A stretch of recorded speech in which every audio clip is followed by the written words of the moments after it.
Greetings and good vibes, everybody. I'm your guy, Jontel, joined with our co-host, Meg. How you doing today, Meg? Good evening, everybody. I'm good. Good. How are you? I can't complain. I really can't complain. Another webisode, another time, another subject, y'all. You already know. Here we go. Yeah, today is this episode is somewhat loaded and a precursor to what we are going to get into tomorrow, which tomorrow is loaded. You know what? Every freaking webisode is loaded because of the information that we give y'all. Where is the information that you just sent to me? We want to get into a little bit of news first, light in the blow. This is via MSNBC.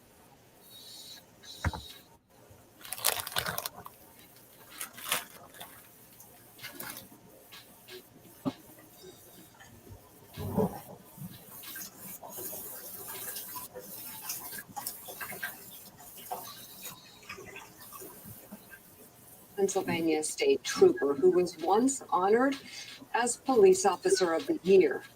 A report in the New York Times detailed where we want to turn now to a stunning investigation into a Pennsylvania state trooper who was once honored as Police Officer of the Year. A report in the New York Times details that Trooper Jace Lane is now on desk duty after his fourth deadly police shooting, the most recent in November. A Times review of the killings found inconsistencies between the evidence of what occurred and what the officer claimed happened. One former longtime police chief who now helps run a policing research institute called the four shootings a red flag, telling the Times, quote, "Four is incredibly unusual. That is out there on the edge. Even if the shootings can be legally justified, the pattern needs to be examined very closely to determine why the same officer repeatedly resorted to deadly force. Because they can, it doesn't mean they should." Joining us now is one of the New York Times reporters who wrote about this story, Kim Barker. Kim, take us through these killings and also why this officer is still on the job. Sure. Thanks very much for having me. The first killing happened in 2007, and that was an instance, like with a lot of these instances, where it's a mentally ill, troubled person who somebody had called for help. He had threatened to kill himself. He was in a very rural area. And so Trooper Splain and other troopers showed up. And what ended up happening is the man was inside the house. There was a friend in there with him. His sister had called police and said he was suicidal and he had a gun. So for whatever reason, we don't know exactly what happened, but Trooper Splain and another trooper went into the house, rushed in there, got the friend out, And then the man, Joe Rockowitz, was holding an Uzi, right? And the way it was described to by the officer and by the state police, in fact, was that the man had pointed the gun at Trooper Splain. We later found out that the man indeed had the Uzi taped to his chest and his neck, and the gun was actually pointed at his chin. And it could be that he pulled the gun down. We don't know that, but it was never sort of discussed publicly. And that, in fact, is the incident that Jay Splain won Trooper of the Year for. And he was a fairly new officer on the job. There was nothing until 2017, and then it was another very similar circumstance where a mother had called and said her son, who was addicted to drugs, was suicidal.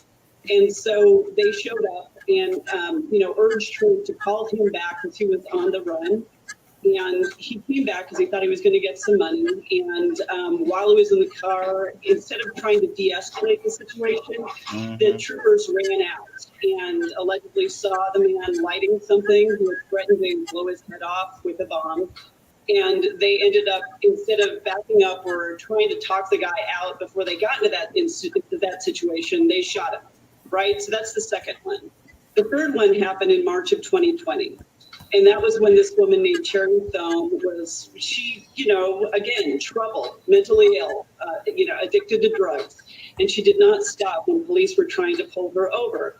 Now, the initial police officer who was following her was not a state trooper, and he had wanted to call off the actual chase because it was in the middle of the night and people were not in danger. And so he wanted to do that. He radioed that in, but by that point, the trooper had joined. Again, it was Jay Splain and a rookie officer. And what ended up happening is there was chase. Splain engaged in a sort of what is called a pit maneuver, a dangerous driving maneuver to force her off the road. She goes off the road. She ends up driving her car into the police officer who started the chase's car at about, he later said, at 5 miles an hour.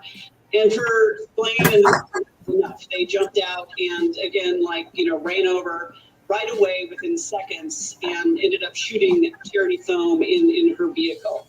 The most recent one was a man by the name of Andy Dwanchuk. That happened in November. And that was an instance where Andy was, again, troubled. He was addicted to drugs. He had a protection order against him from his girlfriend who, was complaining that he had threatened to kill himself in front of their children and was badgering her to get back together with him. While she called in a violation of that protection order, it was, at night in a rural area, again in Pennsylvania. Jay Splain and another trooper showed up. Why is it always our state? While they were there, I know. Why is it always our state and he troopers? said that he, Well, I know this family, so I want her to tell her story, but I'm going to tell the story that I know as well. Wanted a thermometer. She went back inside. The troopers were outside. It was cold, and the next thing anybody knew that happened was Andy drove up.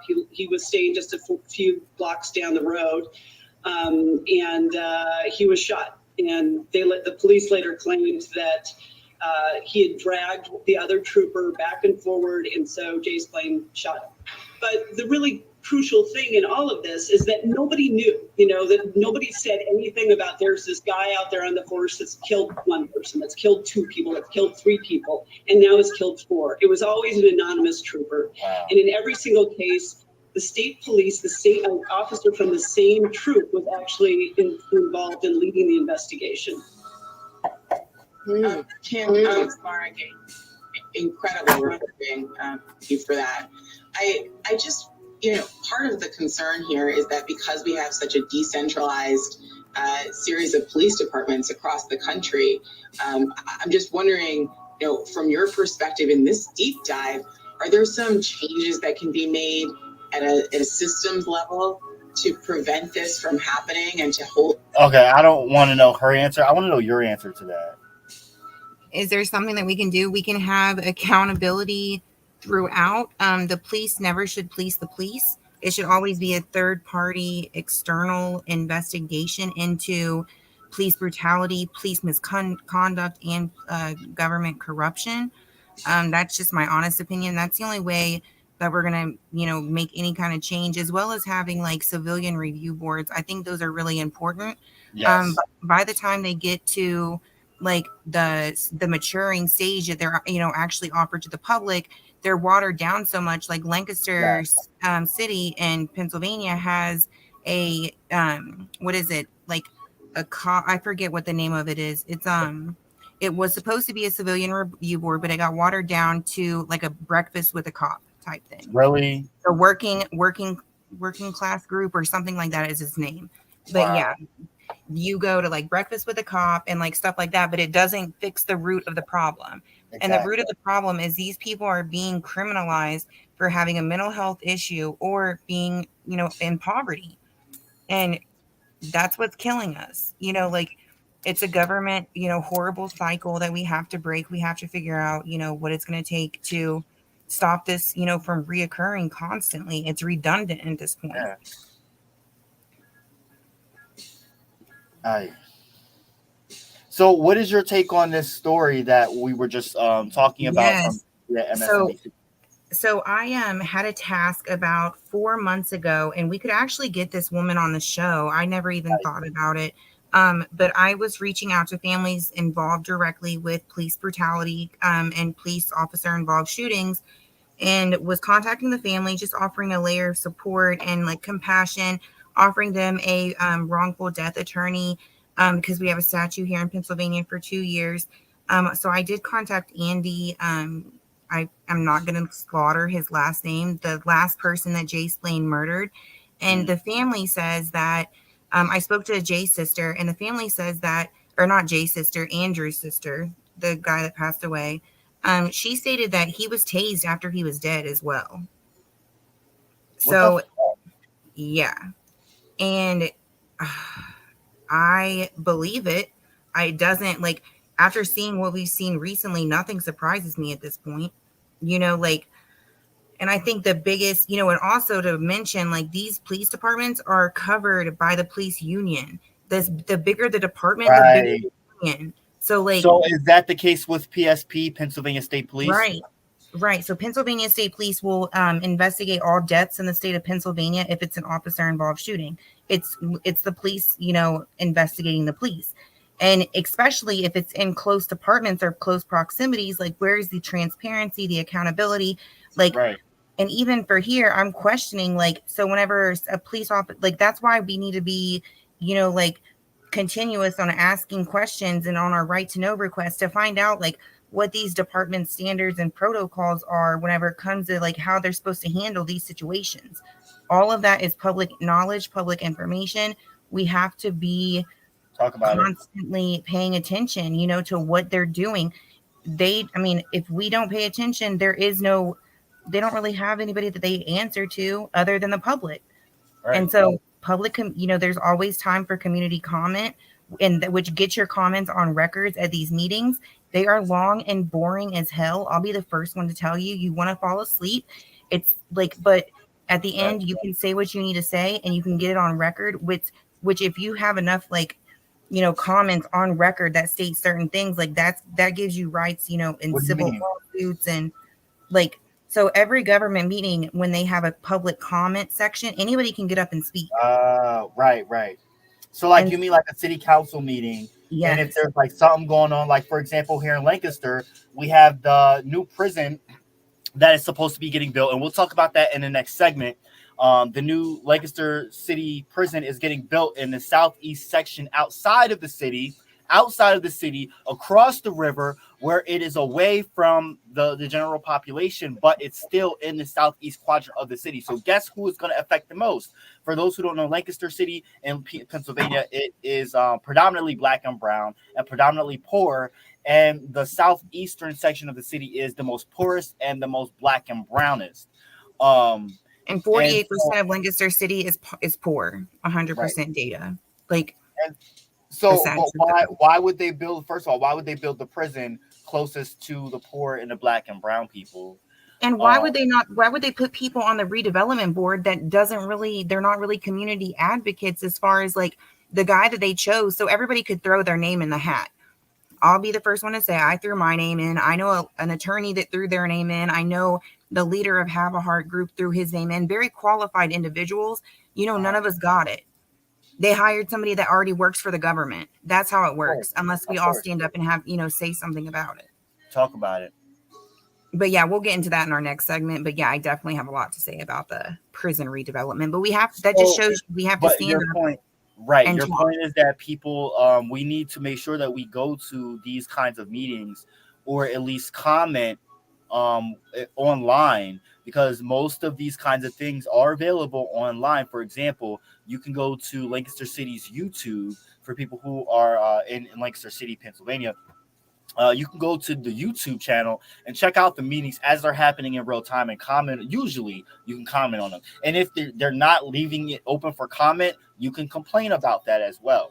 Right, 100%. You have to know your rights to do your rights and be observant, say your piece, and say what you think is going to work for your community, because you never know. Right. Like, they could hear it and be like, oh, damn, okay, like this is going to work. Or, oh, dang, they're not going to, like, this is their pushback. Or, oh, dang, like, there's always options. Your voice matters. Like, everybody definitely just has to come together and rock this out, because jail redevelopments are happening across the country, and we have to like halt all activity. Getting a Jail bigger and jail and hospital redevelopments. right, Let's jail not forget. redevelopment is not going to help nobody. I'm sorry to cut you off real quick, but not to mention here in Lancaster City, as well as they are building a well-needed new prison. However, why do we need a prison to begin with, or why do we need a bigger prison to begin with? How are they going to structure this prison? They have a heart for persons in the criminal justice system. There is a document that we are going to read off for you concerning community members that are concerned. However, I want to talk about real quick the hospital. Hospitals in major cities and rural areas are growing exponentially, and here in Lancaster City, it is not an exception. We have our one and only hospital growing exponentially. It has been growing over the past few decades. Right, it's a whole city block and more probably at this point. Yeah. And what's so sad, like, to bring together what you were saying with what I was saying, is 7 blocks is what Ricardo Munez, how far he was away from the hospital that they closed prior to COVID and prior to his death. 7 blocks. 7 blocks could have saved his life instead of them killing him in cold blood. Yep. That's my personal opinion, but if I'm wrong, somebody tell me. And that place still sits vacant. Instead of keeping that place open, they chose to expand the one hospital that does not have a good mental health behavioral health center. No, they ship you out. They ship you off to Reading and other places instead. Exactly. And what sucks so bad too is like they're not doing anything about it. There's nowhere close now for behavioral health services. Now they do have that little hospital on Harrisburg Pike, but like here in Lancaster, but whenever they're closing hospitals, not everywhere is getting new ones.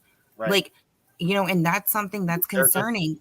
There's a situation in Northeast PA where they're closing one down and they're redirecting it somewhere else, but there's going to be like a 6-month span where they don't know what's going to happen. And I know a personal account from a person that went through a mental health crisis, and she got the runaround because of this closing, and they just kind of told her that she's screwed, which is not okay. And put people first, and other organizations are moving to try and put pressure on this local community, but this puts more light on the fact that we need to continue to unite and put pressure collectively on things that are happening, not just regionally, but overall. And if you live in an area, if you live in an area that you don't feel like you have a voice, or you're not getting the help that you need, reach out. We are here, the Leon Block Independent Media. You can reach out to us at the Leon Block at gmail.com. You can call us or text us, preferably text us, 484-909-0873.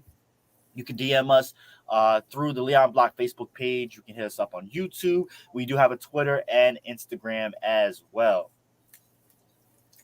I guess we are going to take a break real quick, and then we will get into the next segment, which kind of has to do with what we're talking about anyway, the prison board information. So stay tuned. We will be right back.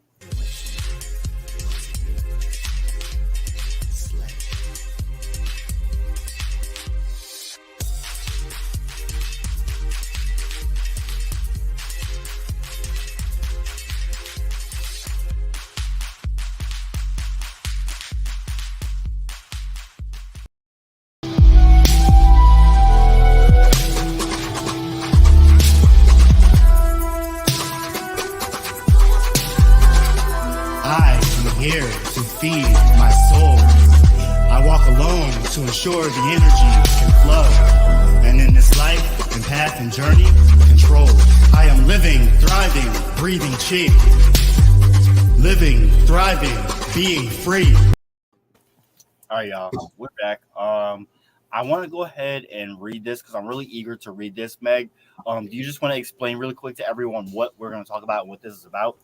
Yes. Okay. So Have a Heart for people in the criminal justice system is a Lancaster County, Pennsylvania prison-based advocacy group that advocates for anyone while incarcerated, offers them resources, and is a constant like agitator to the police commissioners just to make sure that they're treating everybody equally and compassionately and just to hold them accountable. And so they've created this white paper just in aspects of like them taking these things into consideration while building the new prison. So the new prison, let me grab my notebook really quick because I want to make sure I give you true, like 100% facts. Mm-hmm. So yeah, this is a summary that we're going to read off, which a lot of people who do know this actual situation, it'll resonate with them. They'll understand and probably agree with most of the things that we are going to say here. You want me to go ahead and read it off, Meg, or do you want to give further backstory? Well, also to keep in mind while we are reading this, the United States takes up 25% of the world's population. Out of that 29, or wait, I want to make sure I'm saying it right. I think I grabbed the wrong notebook. Two seconds. Good knowledge. Not You a know, problem. we are always spread always everything. Right? Inundated with work and inundated with information. And when you work 24/7 like we do, it's kind of hard. Like I have papers all over my desk of stuff written down myself, so I could totally relate, Meg. Yes. Okay. So That's I how we need found. an office. Oh, for sure. Yeah, I have like 15 notebooks. It's And crazy. if you would like to help us get our joint office, you can actually donate to us via Venmo, Cash App, and PayPal. You can see those links at the bottom of the screen. Did you get your stuff together, Meg? I did. Okay, so the United States holds 5% of the world's population. However, we hold 25% of the mass incarceration population. Yep. So that's a problem. Yep. And the fact that people's, civil rights and freedoms and liberties are being defied constantly regarding mass incarceration, not only due to high bail amounts, which violates your constitutional right, and the conditions from within the jail, the unreasonable searches that they're doing to like strip people of their integrity. Talk about it. Yeah, it's definitely, and then the deaths that are happening in jail as well. Passive hanging is the coroner in Pennsylvania, Southeast Pennsylvania's favorite rule of thumb to for cause and manner of death as well. And to come and find out after looking closer into these cases, that's not always the case. So it definitely needs accountability, transparency, as well as police department. So it goes kind of across the board. But without further ado. Yeah, so the summary states, now that the selection of property to build the new Lancaster County Correctional Facility has been approved, plans to design the jail at the new location begin. This phase is crucial to ensure those persons incarcerated will receive not only the required care, custody, and control, but that they receive the necessary preparation to return to our communities in better conditions than when they entered, thereby reducing crime, being productive tax-paying county residents, and creating a healthier community for us all. Have a Heart for Persons in the Criminal Justice System is a collaboration of organizations and individuals from Lancaster County, Pennsylvania, who have been on the forefront in advocating for a new facility. Indeed, in our 2017 white paper, we recommend a 10-year plan for jail replacement. The oldest section was built in 1851, and additions added in the last few decades. As Warden Cheryl Steberger, whatever, I don't care, has underscored publicly over the past few years, a poor jail environment can exasperate negative outcomes for those incarcerated. Yes, and stressful work for staff, both subject to unhealthy conditions. A smart correctional design can contribute to staff and inmate interaction, can influence positive behavior, and lead to better results, like a true rehabilitative environment where we can affect who we become. As a cross-section of the Lancaster County community, we are invested in the design and implementation of the proposed correctional facility because we understand the impact of incarceration on inmates, their families, and the community. Those convicted of crime eventually return to our neighborhoods. And with the proper jail environment conducive to positive change, incarcerated persons can become productive citizens who support and nurture their families and contribute to society. While understanding the safety concerns, those in the correctional facility should not be entirely isolated from the community, as over 90% of them will return. All sectors of the society, including the faith community, businesses, and service providers, are all integral to the success of incarcerated persons.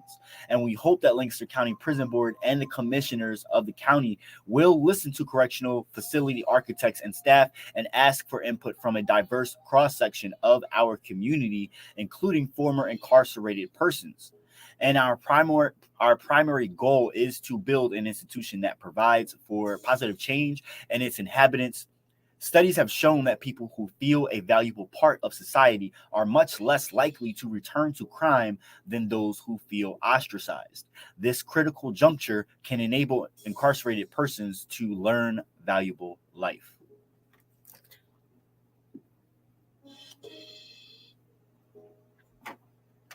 I think that was really well put. I think that it kind of sums up how we should feel concerning this situation. We should be policing these people and making sure. The only thing I would add to this is emphasizing that we need more community input as well, not just like faith community, businesses and service providers, but like all citizens that are concerned about making sure that this prison is not filled to capacity, but that people are sent to behavioral centers, or that we're pushing for other means of preventative care to make sure that lots of people do not end up in prison. Being that other places, I just feel like they're going to push to put more black and brown and migrants in black and brown people and migrants into this prison, claiming that bullshit stuff basically.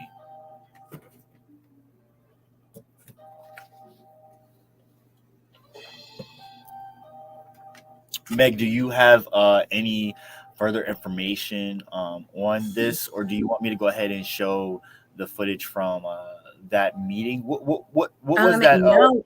So actually, I didn't realize my thing was on mute until I just picked it up. But I wanted to share an email that I received today regarding the bail reform around Lancaster County, but also what does people think happens whenever we build a bigger prison? We want to occupy it, right? Like these companies that are, running the prison, Prime Care is who provides the medical care for the prisoners. Now the city, not to mention, has been sued over their deductible right now has quadrupled the amount that it was due to the medical negligent lawsuits placed against the prison. Wow. So that's a huge problem. And to mention, in New York City, they had, because this is a mass incarceration issue. They're constantly building, the new prisons and like trying to redevelop is what they're saying. Yep. But in all reality, they're just going to criminalize us so they can then fill them up. And capitalism, it's a moneymaker. Yes, of course, the government is making money off of us. Yep. And but for local rural municipalities in the darkest of places in rural Pennsylvania in the interior, that's the local economy for a lot of places. And these racist white folk in the middle of nowhere are getting paid by these by quote unquote criminals that are shipped from other areas that are more urbanized. And so it paints this whole picture.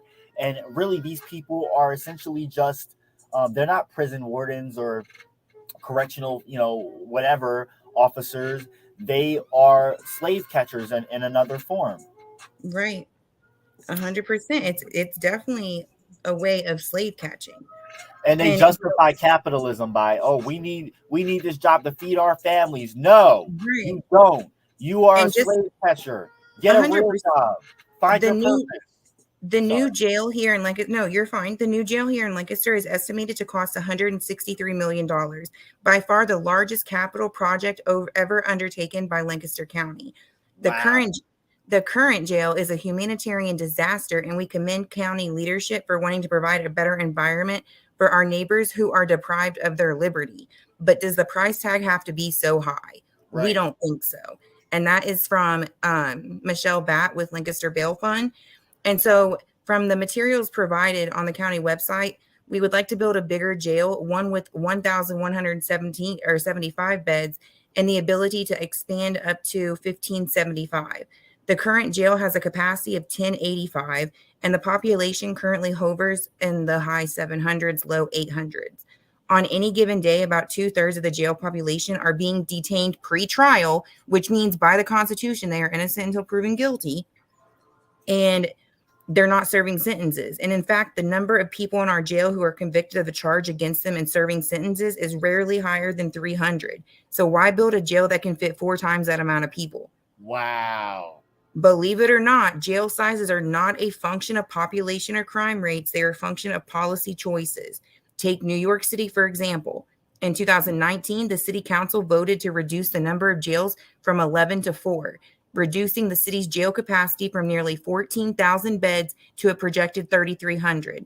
Under the current plan, Manhattan, with a population of 1.63 million people, would have a jail with a capacity of 825. The equivalent would be if Lancaster, with our population of 543,050, had a jail size for 275 people. So is New York City too liberal or metropolitan, for an example, for your liking? Then they should take their own recent history. In the past decade, we've shown how minor tweaks of policies and practices can have a huge impact on the jail population. In May of 2012, the Lancaster County Prison had an all-time high population of 1,309. Then county leaders took action that reduced the population to where it now sits. But with approximately 500 legally innocent people behind bars here every day, we strongly believe there's still room for improvement. We have a historic opportunity to use our American Rescue PA funds in ways that will actually prevent crime and create safer communities, establishing affordable housing and expanding access to medical care, including treatment for mental health and substance use disorders, to name a few. We can't incarcerate our way out of our problems, but you know what they say about insanity. Please join us as we urge our leaders to build a smaller jail, save taxpayer money, and create a safer Lancaster. And so anybody that's available tomorrow, 5:30, it's going to be at the Government Center in Mannheim. We would love for you to join us. And so I'll just follow that up with like my response, because I think it's going to seal it after what Michelle said. And so my response to this community meeting, just to speak out and like be a participant, is going to be that they halt all operations immediately. They haven't given anyone time for public scrutiny or, democratic debate. The numbers of people criminalized and sent to prison have already spiraled out of control, yet prisons do very little to address the needs of people experiencing harm or violence. Building more prisons is not the answer to the current acknowledged failings of the existing system. Rather than investing all of this money into building the new prison, the government should be prioritizing policies that radically reduce the number of people in prison. And that could include meaningful jobs, social housing, healthcare, education, transport for all. Yep. And that's why I stand with the white paper. Yes. I found this, one of our correspondents shared this to the Leon Block Facebook page. The earth for all the people. That is the demand. The machinery of production and distribution for all the people. That is the demand. The collective ownership and control of industry and its democratic management in the interest of all the people. That is the demand. The elimination of rent, interest, and profit, and the production of wealth to satisfy the wants of all people. That is the demand. Cooperative industry in which all shall work together in harmony, and the basis of the new social order, a higher civilization, a real republic. That is the demand. The end of class struggles and class rule, of master and slave, of ignorance and vice, of poverty and shame, of cruelty and crime. The birth of freedom, the dawn of brotherhood, the beginning of man. That is the demand. This is socialism. I just felt like 100. that fit. Yeah, 100%. And what's so crazy is if you put all the wealth in one little school bus, that's all it would fill. Like it's so unequally Talk distributed. about it. Talk about it, sis. 100%. Everything is intertwined and are linked, whether we see it or not. So you put all the rich people in your county in a school bus, and it's a little school bus. They're all gonna fit, and that's gonna be about it. It just boggles. I think people don't even realize that half the time. They don't know. They're kept in the dark about it. 100%. The not knowing is just as bad as not believing it. But it causes just as much damage. 100%. And we have to self teach ourselves and you know find out what the root of the problem is and then work towards that solution, or what obvious, like, other than that, what are we here for? Talk about it. Did you have any other footage that you wanted to share? No, I think that's it for other than because we did this one, and then that, yeah, we're good for this episode. Do have the evidence from Muhammad Esteban that we could go through if you wanted to, but I think we did quite a bit of information on this one. Awesome sauce. Okay, I just want to dip into current news real quick and let y'all know what is going on around the world. And you, of course, Meg, can provide some commentary. So, Hurricane Fiona has now hit the Dominican Republic, and Puerto Rico still remains without power and tap water. So, Hurricane Fiona has strengthened into a major Category 3 storm, taking aim at Turks and Caicos after it pummeled the Dominican Republic on Monday. And most of the storm's destruction is in Puerto Rico, where nearly all of the island remains without power as of yesterday morning. And officials said it could be days before a majority of customers have their service restored. Meanwhile, an estimated 2/3 of Puerto Rican households have no access to clean tap water after Hurricane Fiona flooded water filtration and sewage treatment plants. World's fossil fuel reserves hold 3.5 trillion tons of potential greenhouse gases, according to a new public database. The Global Registry of Fossil Fuels warns that burning the world's remaining supplies of coal, oil, and gas would add 3.5 trillion tons of greenhouse gas into the atmosphere, more than all of the emissions since the start of the Industrial Revolution. Oh, wow. Yes, and in New York, the 2022 United Nations General Assembly opened Monday with an appeal for urgent action on hunger, poverty, racial and gender inequality, and the climate crisis. During an opening ceremony, 24-year-old U.S. poet, giving a shout out to Amanda Gorman, yes, prolific.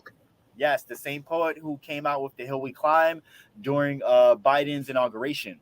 For those who didn't remember, her new work called An Ode We Owe. Meanwhile, U.S. Secretary General Antonio Guterres appealed to nations to meet the UN's blueprint for peace and prosperity, known as the Sustainable Development Goals.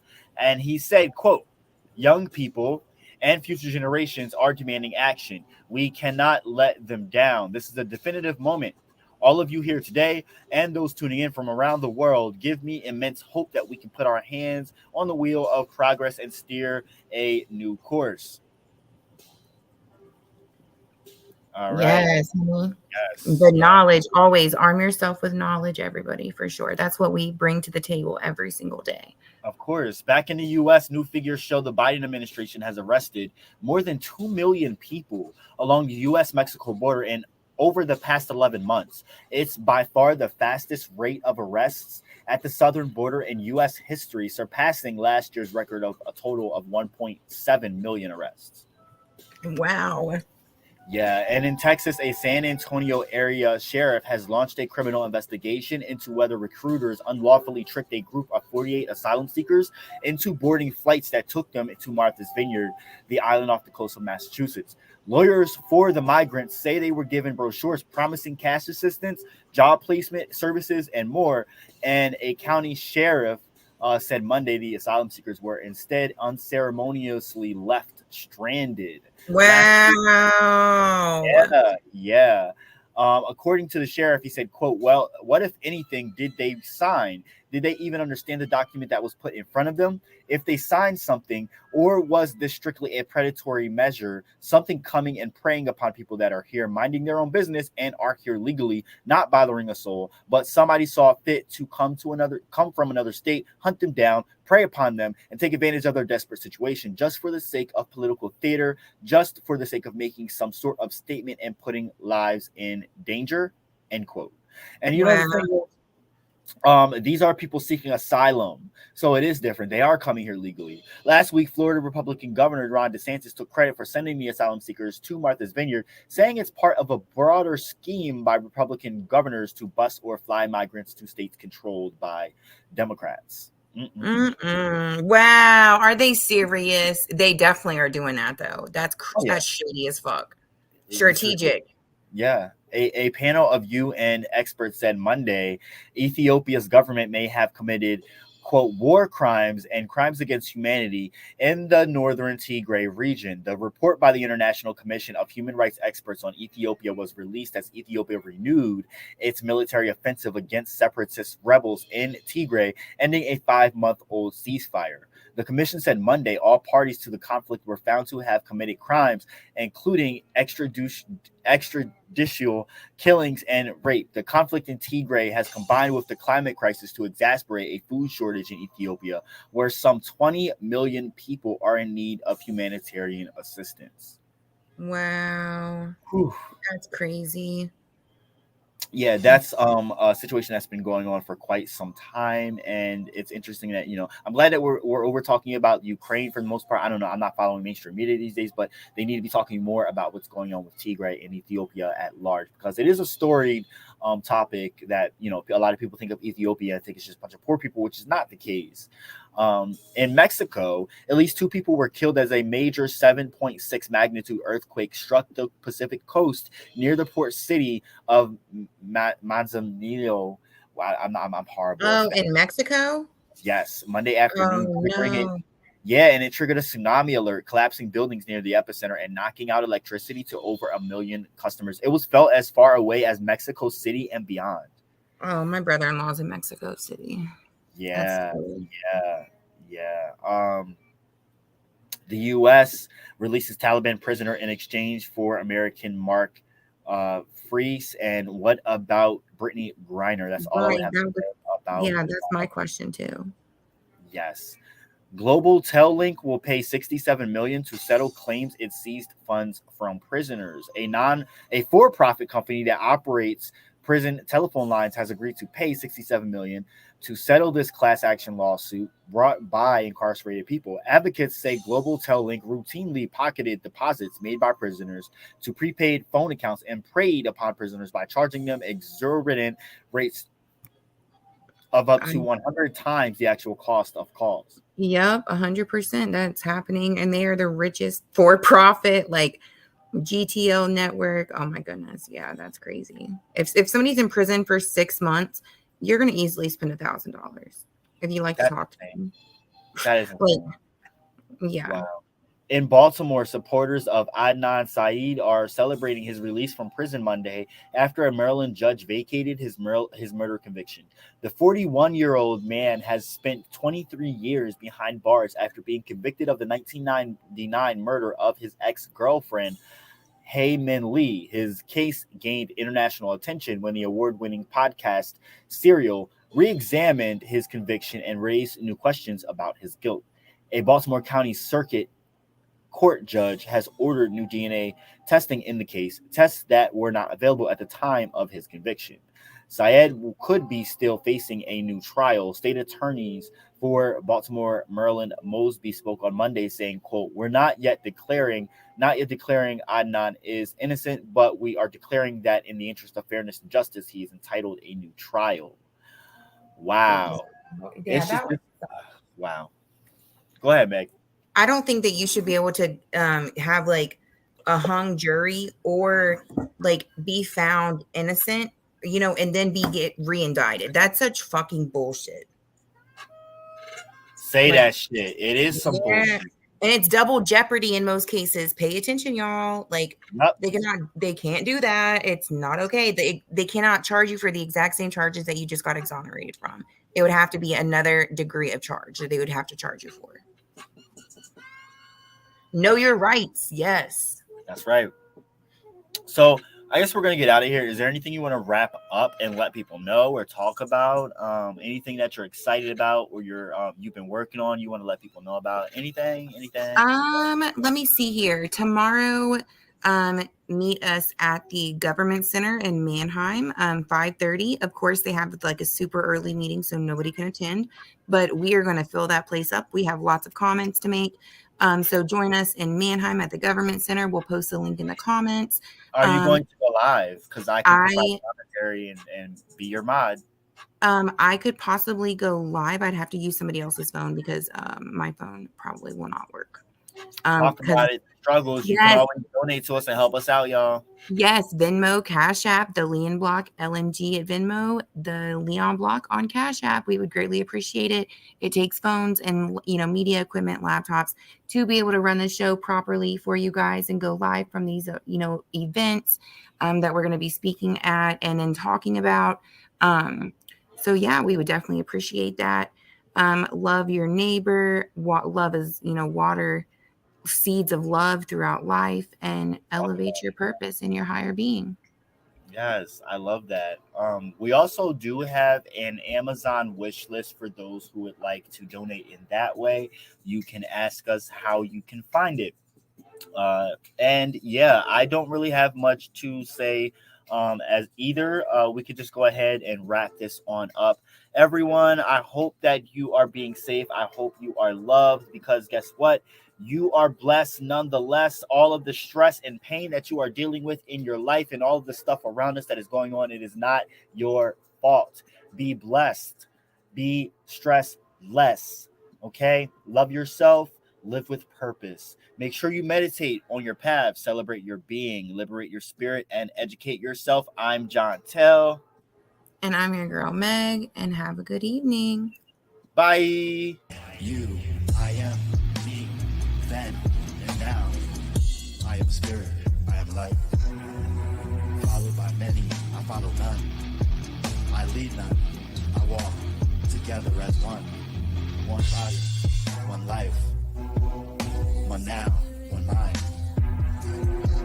One being, one soul. One eye, one whole. I am spirit, I am life.